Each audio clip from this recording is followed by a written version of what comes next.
नमस्कार बच्चों। Good morning. Have a good day. तो बच्चों आज हम हमारा अगला लेक्चर शुरू कर रहे हैं electromagnetic induction. That is the lecture number 53। Okay, तो ये ईएमटी का या इलेक्ट्रोडायनेमिक्स का 53वां लेक्चर है।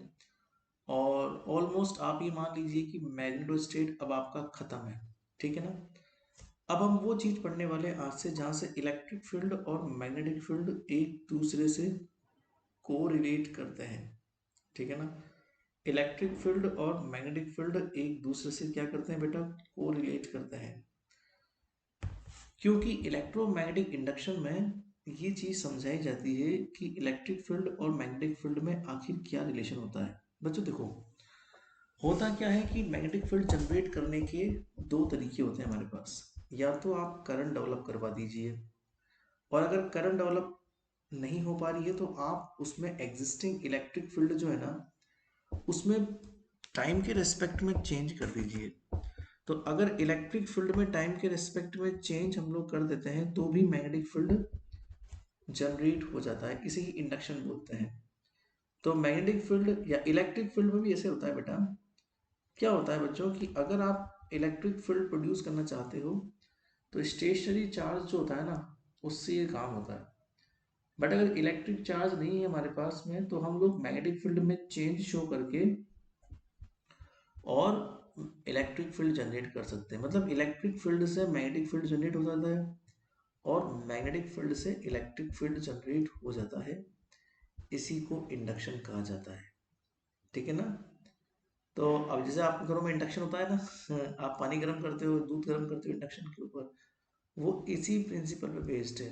आप लोग कर क्या रहे हो, आप लोग वहां पर इलेक्ट्रिसिटी जनरेट कर रहे हो, आप उसको गर्म कर रहे हो इलेक्ट्रिसिटी जनरेट करके। तो आप यही काम करते हो वहां पे, है ना। तो इसलिए हम लोग आगे बढ़ते हैं। पहले इसकी एक बेसिक थ्योरी है वो पढ़ लेते हैं, उसके बाद फिर हम आगे बढ़ेंगे इसमें। तो हेडिंग दो इलेक्ट्रोमैग्नेटिक इंडक्शन, जो आज का मेन टॉपिक है। पहले उसका हेडिंग दे लो।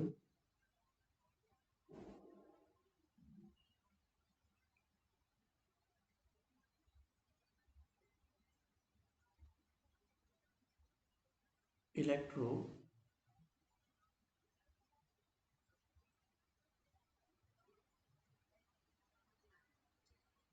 Magnetic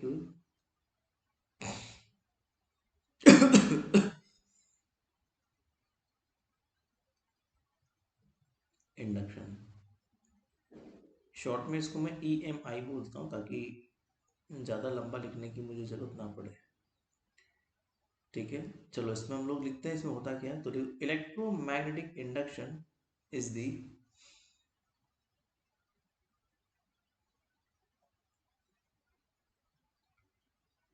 electromagnetic induction is the phenomenon of generating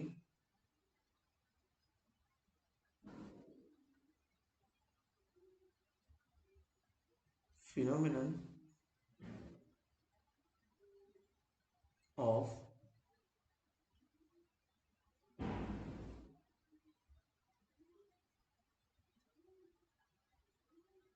generating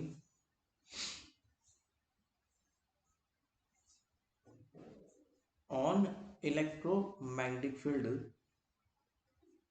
generating electromagnetic field, जिसमें इलेक्ट्रिक फील्ड और मैग्नेटिक फील्ड एक साथ काम करते हैं, उसे इलेक्ट्रोमैग्नेटिक फील्ड बोलते हैं। Of generating electromagnetic field by changing the number of magnetic lines, bye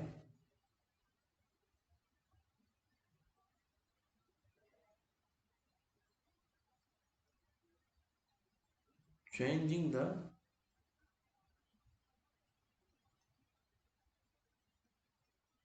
number of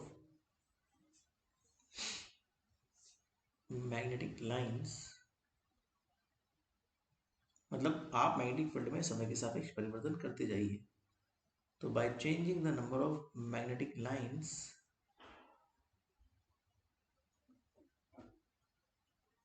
of force, lines of force मतलब विचुंबकीय बल रेखा है ना, उनको आप समय के सापेक्ष परिवर्तन करते जाइए। Line of force associated with a current, associated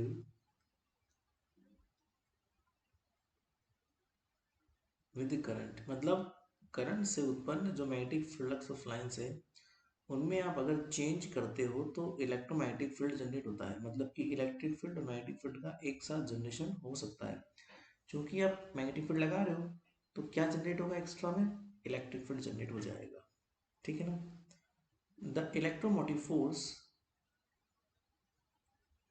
देखो इलेक्ट्रोमोटिव फील्ड जो होता है या इलेक्ट्रोमोटिव फोर्स जो होता है, ठीक है ना, वो विद्युत वाहक बल होता है, तो उसे ईएमएफ बोलते हैं। द ईएमएफ, इसे मैं शॉर्ट में लिखूंगा, ईएमएफ को ऐसे लिखते हैं ना, electromotive force. EMF source, the EMF source generated is called,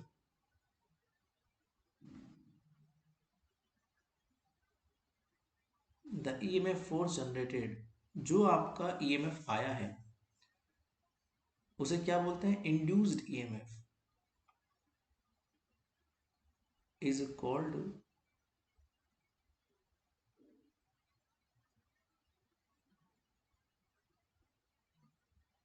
induced EMF. अभी ये कहाँ से आया है ईएमएफ, बेटा ये आया है मैग्नेटिक फ्लक्स ऑफ लाइंस में चेंज करने की वजह से। तो अगर इलेक्ट्रिक फ्लक्स ऑफ लाइंस में, sorry magnetic flux of lines में चेंज करने की वजह से आया है, तो अगर मैग्नेटिक फ्लक्स ऑफ लाइंस में चेंज हम लोग करते हैं तो ईएमएफ प्रोड्यूस होता है, जिसे इंड्यूस ईएमएफ कहते हैं। एंड द करस्पॉन्डिंग करंट, और जो करंट हमारे पास में अवेलेबल है, आई है, एंड द,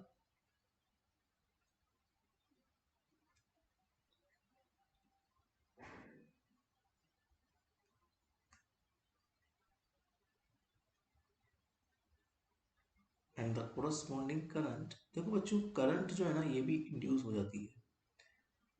अभी आपको समझाएंगे करंट क्या होती है और ईएमएफ क्या होता है। आप लोग ये समझो, ईएमएफ का एक सिंपल सा मतलब होता है वोल्टेज से। ईएमएफ एक वोल्टेज की डायमेंशन रखती है। तो जो जनरेट हुई है वो क्या जनरेट हुई है, एक वोल्टेज जनरेट हुई है। ये जो वोल्टेज है उसी को ईएमएफ कहा जाता है। और इस वोल्टेज से एक करंट एसोसिएट होती है, और जो करंट हमारे पास में एसोसिएट है इस वोल्टेज के लिए वो इंड्यूस करंट है, सिंपल सी बात है। And the corresponding current is called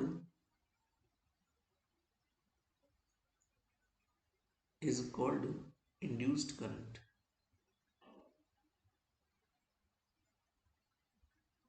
is called induced current. बहुत सिंपल है, ठीक है ना। The number of magnetic line of force,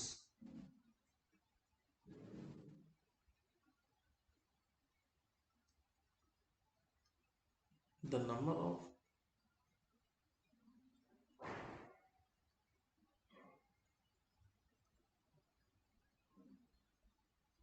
magnetic lines of force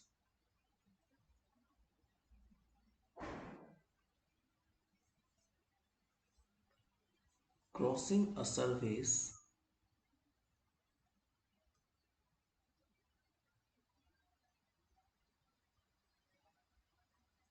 crossing a surface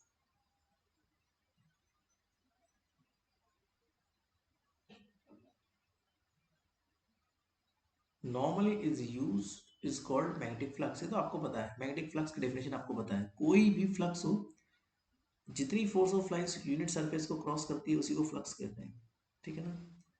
crossing a surface normally is called,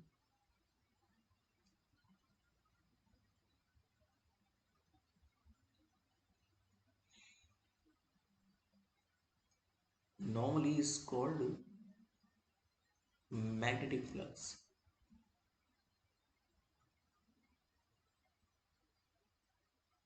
normally is called magnetic flux with the surface link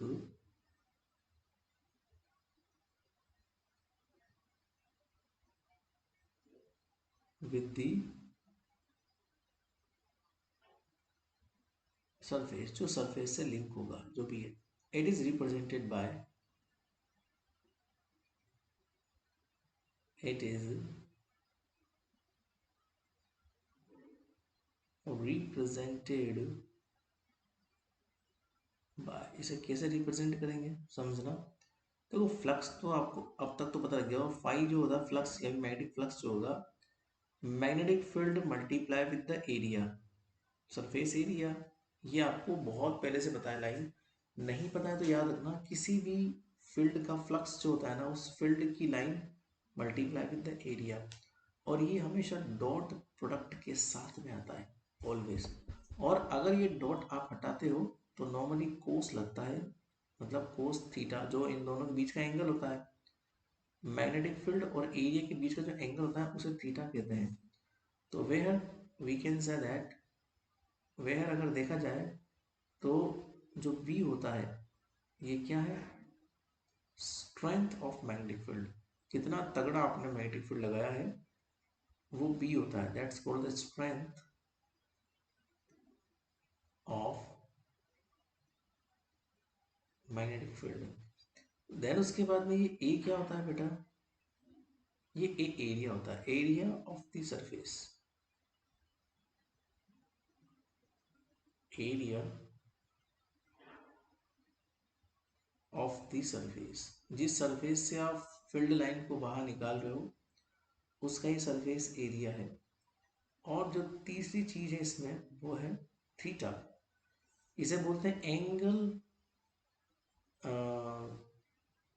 which with the direction of magnetic field, मतलब वो angle है जिससे magnetic field झुका हुआ है surface के साथ, angle which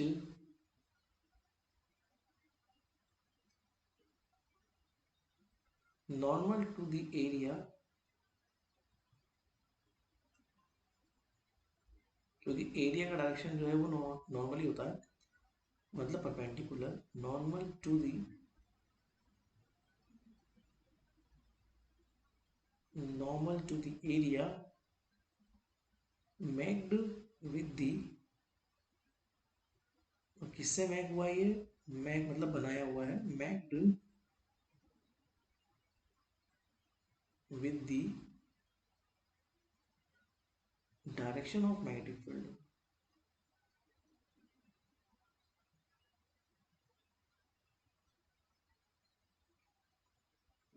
direction of magnetic field मतलब मैग्नेटिक फील्ड से बनाया हुआ एंगल है ये, है ना। तो देखो इन तीनों में से कुछ भी चेंज हो सकता है, पर अगर मान लो कि जो जिस कॉइल में हम ये काम कर रहे हैं, so if coil has N turns, अगर मान लो उसमें एन टर्न्स तो एन बार फ्लक्स बाहर आएगा। सो इफ कॉइल हैज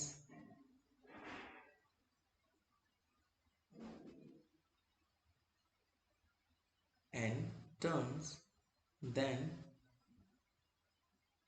तो आप ये बोल सकते हो then phi is equal to N B A cos theta, because वो फ्लक्स एन टाइम्स लार्जर हो जाएगा। ठीक है, अब इसमें नंबर पहला है अलग अलग चीज़ों पर डिपेंडेंट है, तो अलग अलग चीज़ों का क्या इम्पैक्ट पड़ता है वो समझना है। So when plane of coil, when plane of coil is perpendicular to the magnetic field, is perpendicular to the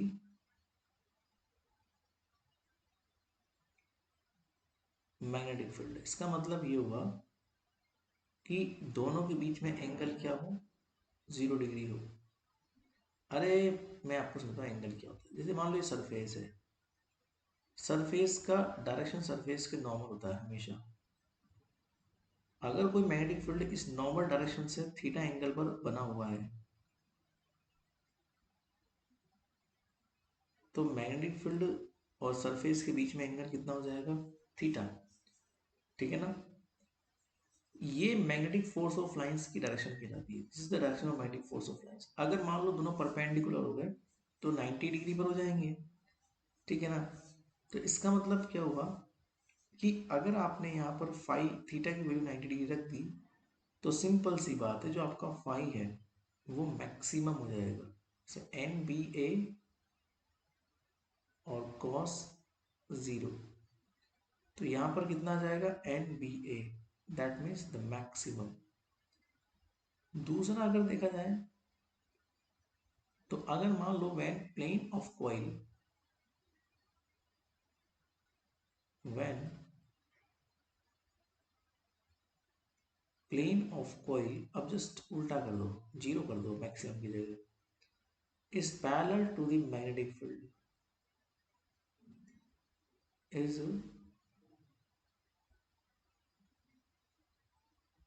parallel to the magnetic field, मतलब थीटा बराबर क्या हो जाएगा 90 डिग्री। समझ में आएगी बात। आपकी जो कोयल का प्लेन है वो मैग्नेटिक फील्ड के परपेंडिकुलर है। इसका मतलब ये होता है बेटा कि ये हमारा प्लेन है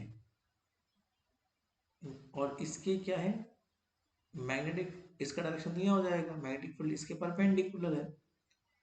इसका मतलब ये हुआ कि जो प्लेन का डायरेक्शन है वो मैग्नेटिक फील्ड के डायरेक्शन में आ गया। इसका मतलब है कि मान लो ये प्लेन है ना, और ये प्लेन मैग्नेटिक फील्ड से पैरेलल में है ऐसा, तो इसका मतलब प्लेन का डायरेक्शन प्लेन के परपेंडिकुलर होता है, तो ये 90 डिग्री का एंगल बनेगा यहाँ पे। तो इस स्थिति में कोस 90 जीरो होता है, तो फ्लक्स भी क्या हो जाएगा, जीरो हो जाएगा। So we can say that in this condition the flux will be zero, that is the minimum flux, that is the minimum flux. तो इस कंडीशन में हमारा जो फ्लक्स आएगा वो क्या आएगा, जीरो की तरह ट्रीट होगा। इस कंडीशन में जो फ्लक्स आएगा वो एकदम जीरो की तरह ट्रीट होगा, ठीक है ना। इस चीज को या फिर इस फ्लक्स को, इंडक्शन को समझाने के लिए, ईएमएफ को थोड़ा और एक्सप्लेन करने के लिए सबसे पहले काम किया था फेराडे ने। फेराडे ने बताया था कि how the electromagnetic induction done, that means how the EMF produce when we changes the magnetic field or we changes any some other quantities। तो कैसे वो कैसे वो चेंज होता है, कैसे वो इंड्यूस होता है ईएमएफ, वो बताया था फेराडे ने। और ये चीज बताई थी फेराडे ने कि जब हम मैग्नेटिक फील्ड या मैग्नेटिक फ्लक्स, फील्ड नहीं बोला उसने, फ्लक्स बोला, फील्ड नहीं बोला, ध्यान रखना इस बात का। फेराडे ने बोला फील्ड से कोई फर्क नहीं है, फील्ड भी चेंज करो तो भी अच्छी बात है, नहीं करो तो सबसे इंपॉर्टेंट फैक्टर फ्लक्स है, फ्लक्स में चेंज करवा। तो जब मैग्नेटिक फ्लक्स में चेंज किया जाता है तो ईएमएफ प्रोड्यूस होता है। ये बात किसने प्रूव करी, फेराडे ने। और उसके बाद लेंज आया, लेंज ने डायरेक्शन को बताया। लेंज ने ये बोला कि जिस डायरेक्शन में मैग्नेटिक फ्लक्स चेंज होता है ईएमएफ उसके ऑपोजिट डायरेक्शन में इंड्यूस होता है, या ईएमएफ उसके पीछे परपेंडिकुलरली ऑपोजिट डायरेक्शन में इंड्यूस होता है। ये लेंज का लॉ था। तो इसलिए लिखो हेडिंग दो, फेराडे डिस्कवर्ड, लिखो Faraday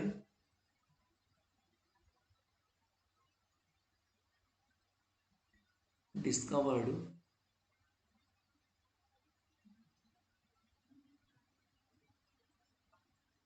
the phenomenon of electromagnetic induction.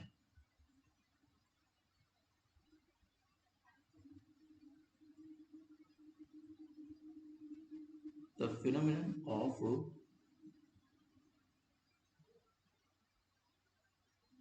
electromagnetic induction and established a following and stable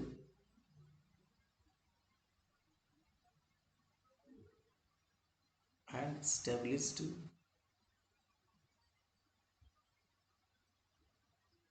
the following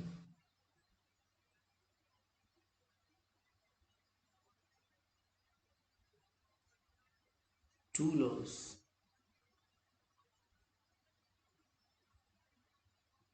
देखिए फैराडे ने कहा था ऑफ इलेक्ट्रोमैग्नेटिक इंडक्शन। तो क्या बात हुई थी समझाते हैं। Number one, first law,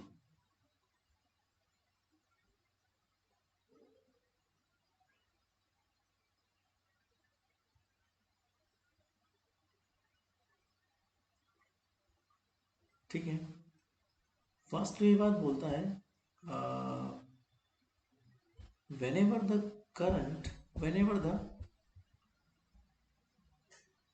amount of magnetic flux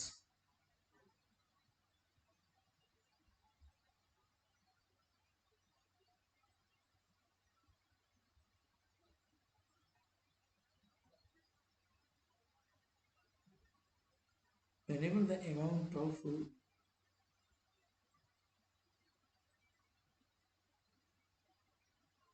magnetic flux link with a circuit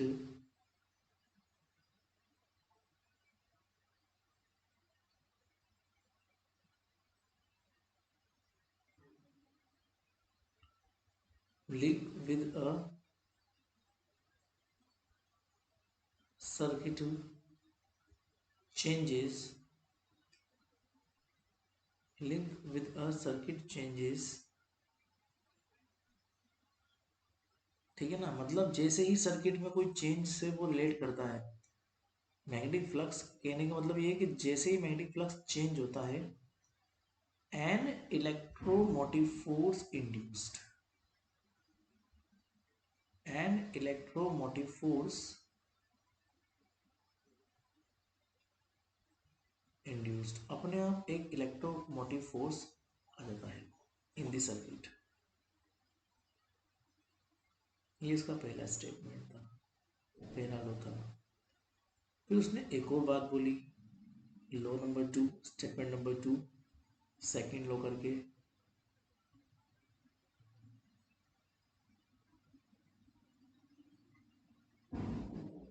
second law में उसने एक चीज बोली कि the magnitude of electromotive force,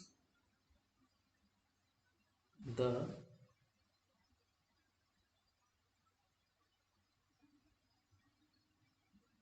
magnitude of electromotive force induced in a circuit is directly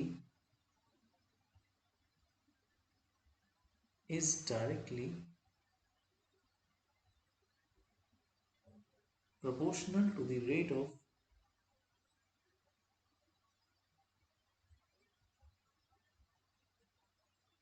proportional to the rate of change of magnetic flux, rate of change of magnetic flux linked with a circuit।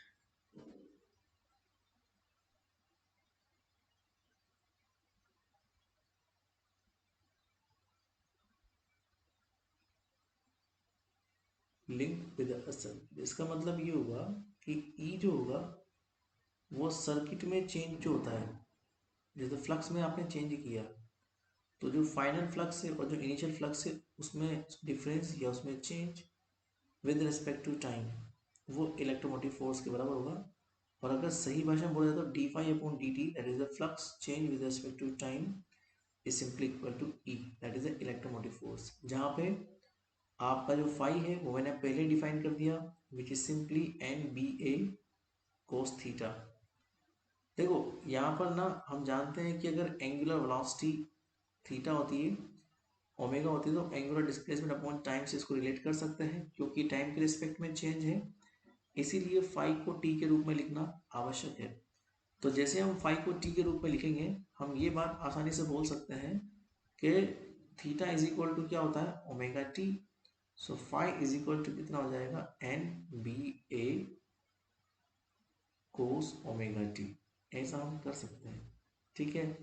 अगर आपने ऐसा किया तो हमारे पास जो electromotive force है वो negative आएगा। नेगेटिव क्यों आएगा वो भी आपको तीसरे नियम में पता लगेगा।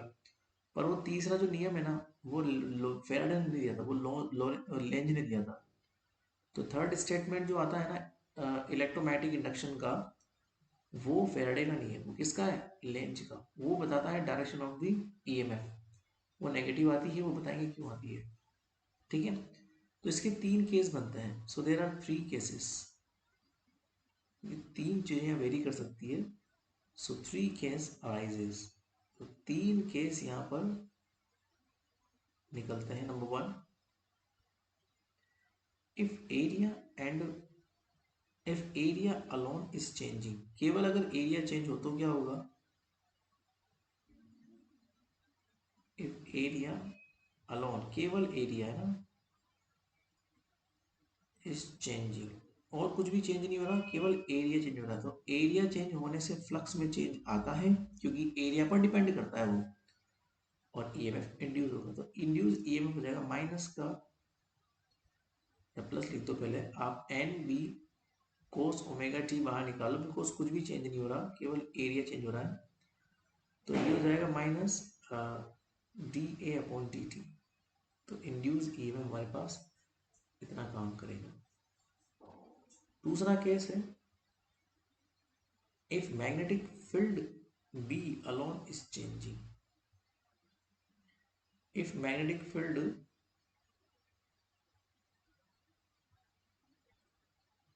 alone is changing,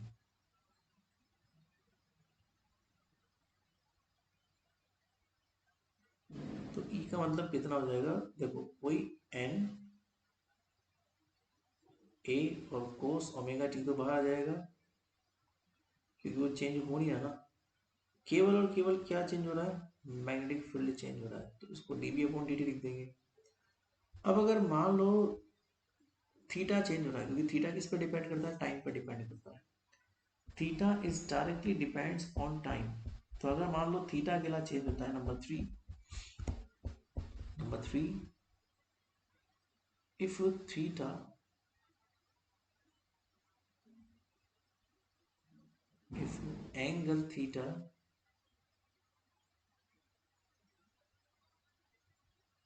alone is changing,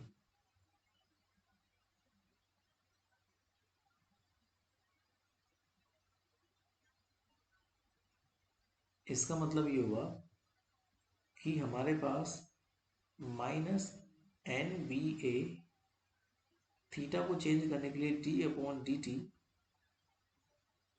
cos omega T हम लोग रख देते हैं।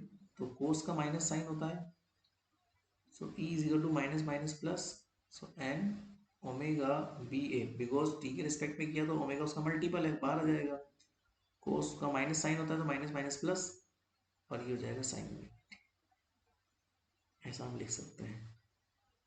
तो the induced EMF thus depends on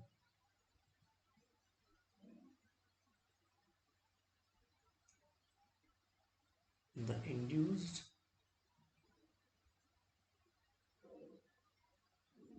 EMF depends on, किस किस पर डिपेंड कर रहा है वो समझते हैं ना। एक्चुअली डिपेंड कर रहा है ये नंबर वन, एक तो नंबर ऑफ टर्न्स के ऊपर, कितने टर्न्स हैं कोयल में, उन पर डिपेंड करता है वो number of turns. That means capital N के ऊपर डिपेंड करता है। Number two, area of coil, आपको उस फॉर्मूले सब दिख जाएगा, देखना। एरिया ऑफ कोयल पर डिपेंड कर रहा है, मतलब ए पे। Number three, angular velocity omega of the coil, वो भी आपको दिख जाएगा फॉर्मूले में। एंगुलर वेलोसिटी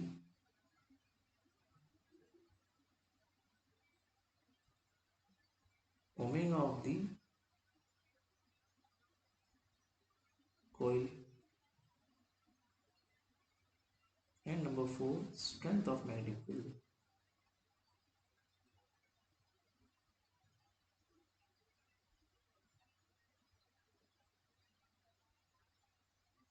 मतलब कैपिटल बी कितना है, उसकी स्ट्रेंथ कितनी है, उस पर भी डिपेंड करता है। अब नंबर तीसरी बात करते हैं लेंज लॉ की। देखो तीसरा जो स्टेटमेंट है, दो स्टेटमेंट तो किसके हो गए, दो लॉ किसके हो गए, फेराडे के। इलेक्ट्रोमैग्नेटिक इंडक्शन का जो तीसरा नियम है वो लेंज ने दिया था, और वो नियम बताता है direction of the magnetic field के बारे में। देखो the direction of induced EMF,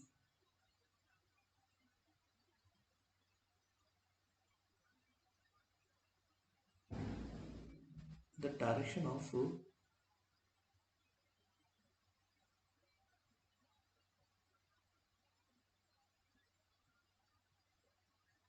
induced EMF is given by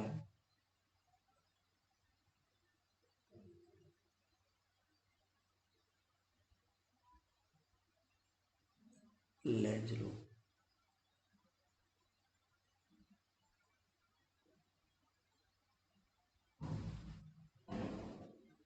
ठीक है, अकॉर्डिंग टू दिस क्या बोलता है Lenz law,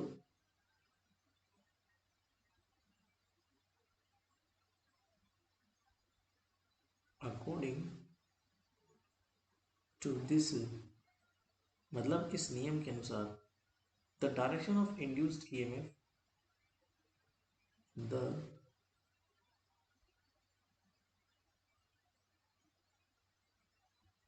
direction of induced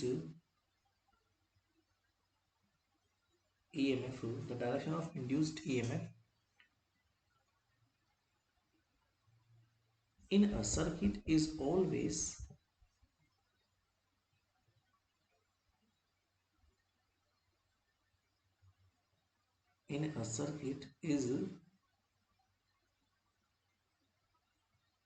मतलब हमेशा क्या होनी चाहिए, सच एज इस तरह से होनी चाहिए, टू ओपोज द चेंज जो विरोध करे, टू ओपोज द चेंज जो विरोध करे, किसका विरोध करे, जिस मैग्नेटिक फील्ड को आप चेंज कर रहे हो उसका विरोध करे। Change in magnetic flux in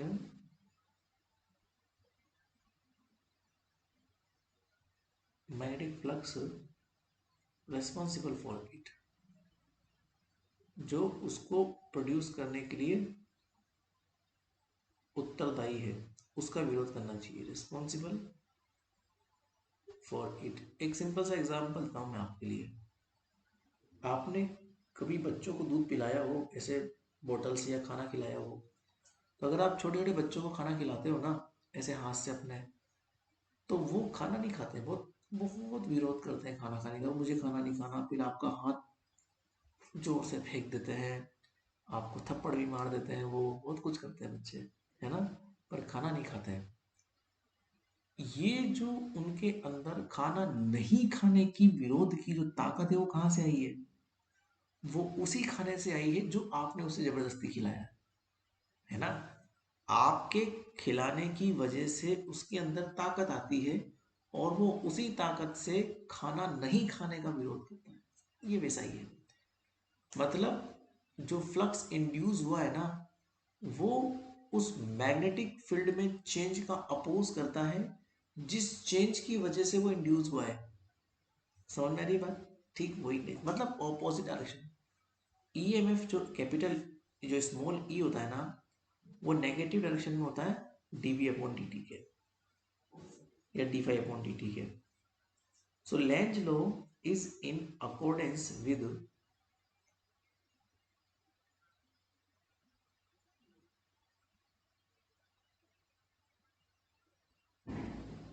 is in accordance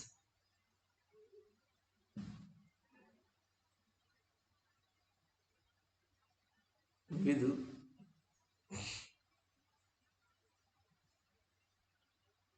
the principle of conservation of energy किसके सिद्धांत पे काम करता है? ऊर्जा के संरक्षण के सिद्धांत पे। The principle of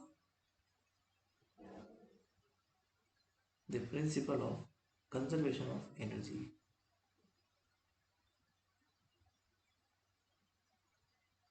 the principle of conservation of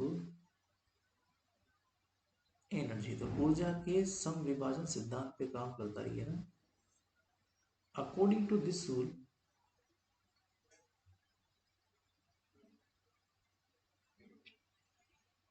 according to this rule,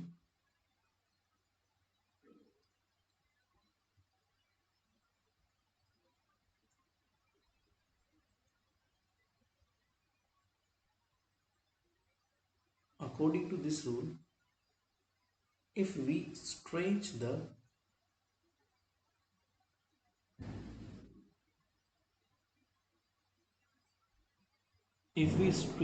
first finger,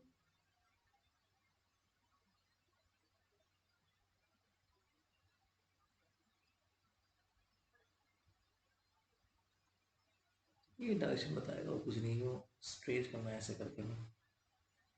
ऐसे आप लोगों ने अगर देखा और रूल, वही रूल है ना, if we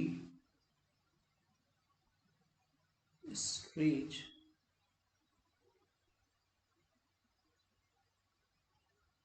the first finger, मतलब इसकी बात कर रहे हैं, this is the first finger. If we stretch the first finger,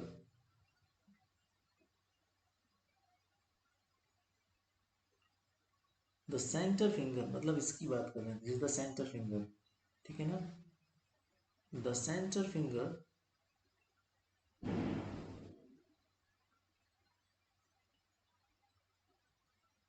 the centre finger, spelling सही कर लेना भाई, स्पेलिंग ऊपर नीचे हो सकती है। And the thumb of right hand, मतलब इसकी बात करें thumb, and the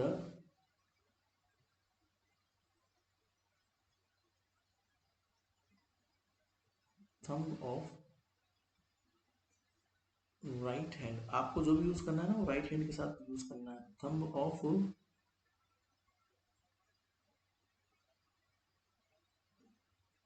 right hand is mutually perpendicular, direction is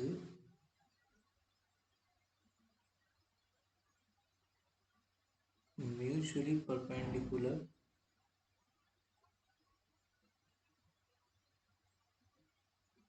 direction such that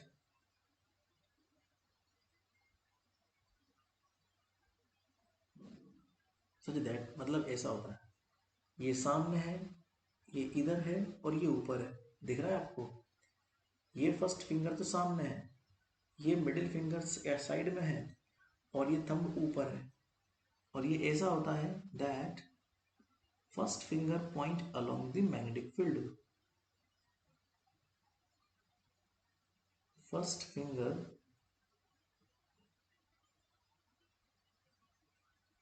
point along the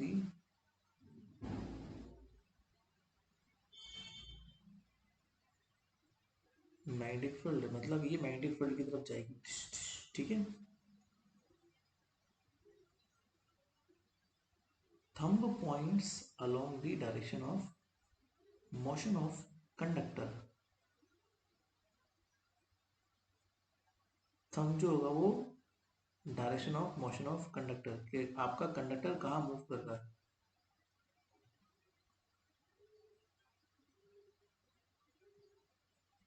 मैं शॉर्ट लिख दूंगा, थंब जो होगा ना, आप चाहो तो लैंग्वेज में लिख दो, thumb along the direction of motion, direction of motion of the conductor, कि आपका कंडक्टर किधर मूव कर रहा है, ठीक है ना। और सेंटर फिंगर जो होगी, मतलब ये वाली सेंटर फिंगर कहाँ जाएगी बेटा? इसका मतलब हो जाएगा इंड्यूस्ड करंट, कि आपका करंट कहाँ इंड्यूस हुआ है।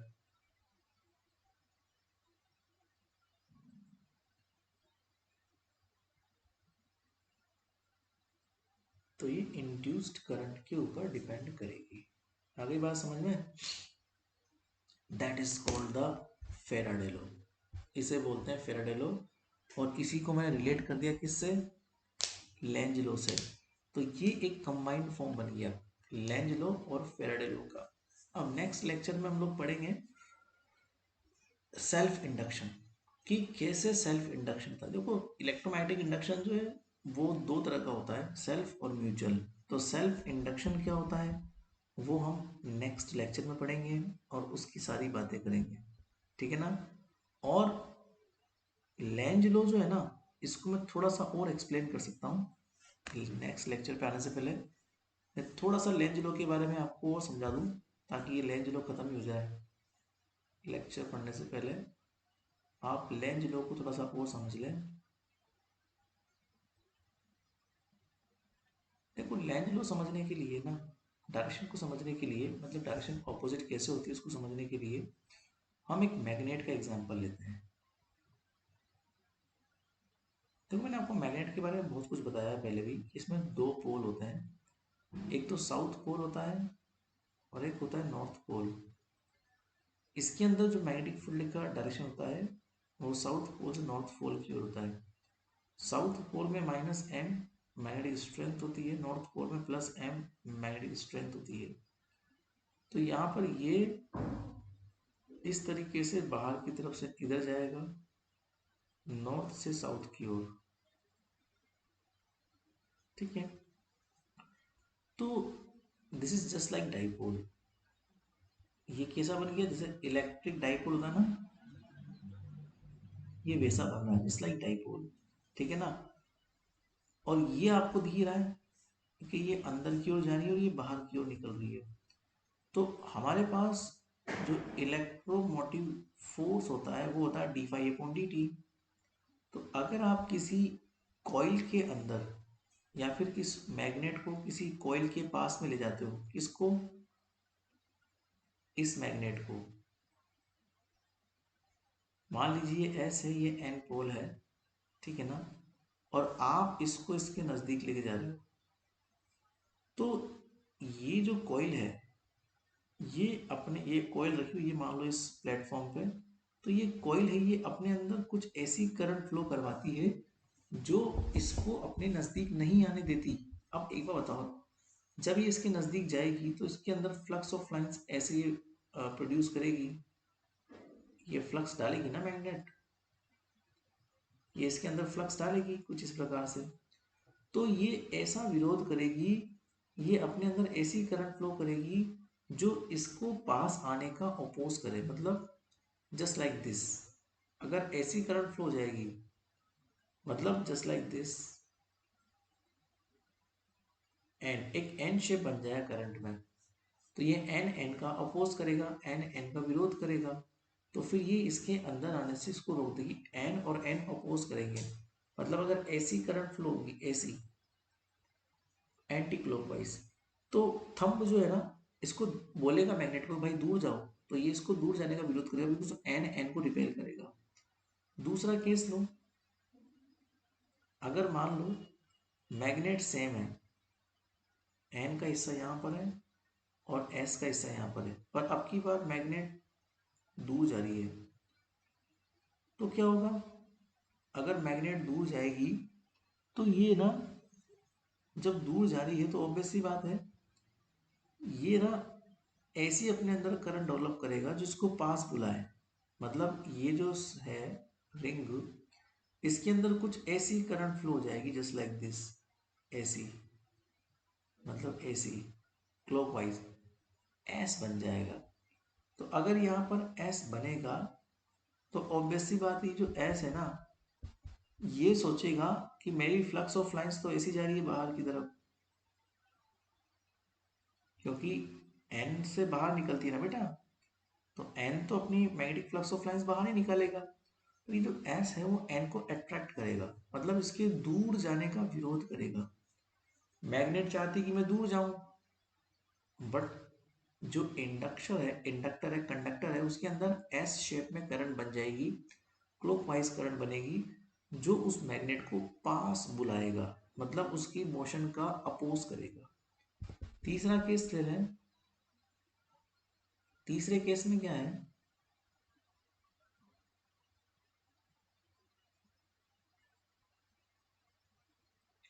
अगर यहाँ पर उल्टा कर दो, मैग्नेट को उल्टा कर दिया, उसकी वेलोसिटी यहाँ ला दो। अब ऑब्वियस सी बात है, यहाँ पर अगर कोई रिंग रखी हुई है जिसमें करंट इंड्यूस करनी है आपको, तो फ्लक्स ऑफ लाइंस तो वैसे भी अंदर जाती है, एस एस पोल में फ्लक्स ऑफ लाइंस अंदर की तरफ जाती है, और यहाँ पर ये एस बना हुआ है, ये पास आ रहा है, तो ये पास आने का विरोध करेगा। इसका मतलब ये कि ये एस शेप में करंट डेवलप कर लेगा, ऐसा क्लॉकवाइज, ताकि ये इसके नजदीक जाने का विरोध करे। तो ये दूर कर देगा ना, एस एस को रिपेल कर देगा, सिंपल सी बात है। और लास्ट केस, मैग्नेट तो वैसा का वैसा ही है,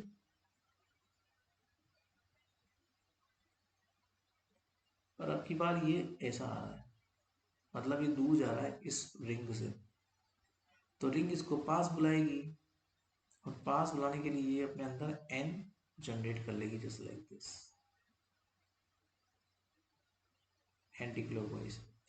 तो एंटी क्लॉकवाइज आते ही ऐसा, मतलब ये फ्लक्स ऑफ लाइंस तो ऐसी जाती है ना एस पोल से,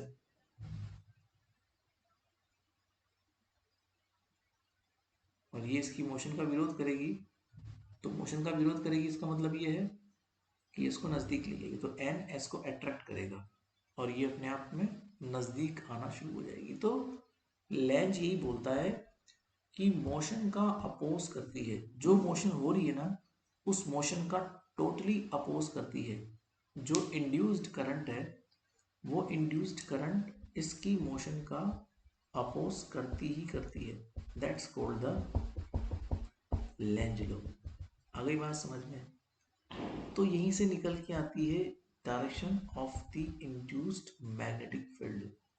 ठीक है बच्चों, तो आज इतना ही करते हैं। Thank you so much.